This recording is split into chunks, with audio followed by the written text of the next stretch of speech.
മക്കളെ കൊണ്ടുപോയി കടത്തിൽ കൊണ്ടുപോയി ചാടിക്കുന്ന ഉമ്മമാരാകരുത്. അവരുടെ ജീവിതം തൊലഞ്ഞു പോകുന്ന രൂപത്തിലേക്ക് അവരുടെ ജീവിതത്തെ കൊണ്ടുപോകുന്ന ഉമ്മമാരാകരുത്. അതുകൊണ്ട് ഞാൻ എന്റെ ഉമ്മമാരോട് പറയുന്നു, ഉമ്മമാരെ, അപ്പുറത്തെ മുതലാളിയുടെ വീട്ടിൽ കൊടുത്ത ചോക്ലേറ്റിന്റെ പണമല്ല നീ നോക്കേണ്ടത്, അപ്പുറത്തെ വീട്ടുകാരൻ കൊടുത്ത ചോക്ലേറ്റിന്റെ വിലയല്ല നീ നോക്കേണ്ടത്.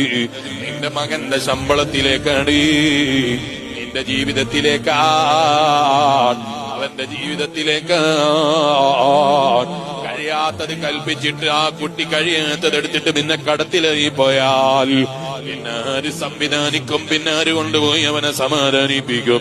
അവന്റെ കുടുംബജീവിതം തകരാൻ ചിലപ്പോൾ അത് കാരണമായി പോകും കേട്ടോ. കേൾക്കുന്ന ചെറുപ്പക്കാരെ, ഇത്തരം ആവശ്യമില്ലാത്ത ചെലവുകൾ, ആവശ്യമില്ലാത്ത സ്വഭാവങ്ങൾ, ആവശ്യമില്ലാത്ത ദുശ്ചെയ്തികൾ നമ്മളെ ജീവിതത്തിൽ നമ്മൾ പകർത്തുന്നവരാകരുത്. തഖ്വയോടെ പ്രവർത്തിക്കണമെന്ന് ചിന്തിക്കുന്ന ചെറുപ്പക്കാരാണോ ഈ പരിപാടിയുടെ സംഘാടകർ? ഞാൻ ആ ചെറുപ്പക്കാരോട് പറയുന്നു, ഒരിക്കലും നമ്മളെ കൂട്ടുകെട്ടിൽ അത്തരം സ്വഭാവമുള്ളവർ നമ്മളെ കൂട്ടത്തിലുണ്ടായിക്കൂടാ. അനാവശ്യം ചെലവഴിക്കുന്നവരായിക്കൂടാ. ചോക്ലേറ്റ് പിടിച്ചു പോകുമ്പോഴേക്ക് ഹറാമ് വരുമോ?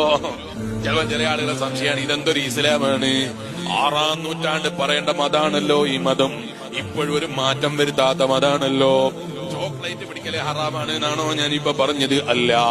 ചോക്ലേറ്റ് കൊണ്ടുപോകല് ഹറാമാണ് എന്നാണോ ഞാൻ പറഞ്ഞത്? അല്ല. അവന് കഴിയാത്ത ഭാരങ്ങൾ അവന്റെ തലയിലേക്ക് വെച്ചുകൊടുത്ത് അവനെ കടത്തിലേക്കാക്കി കളയരുത് എന്നാ ഞാൻ പറഞ്ഞത്.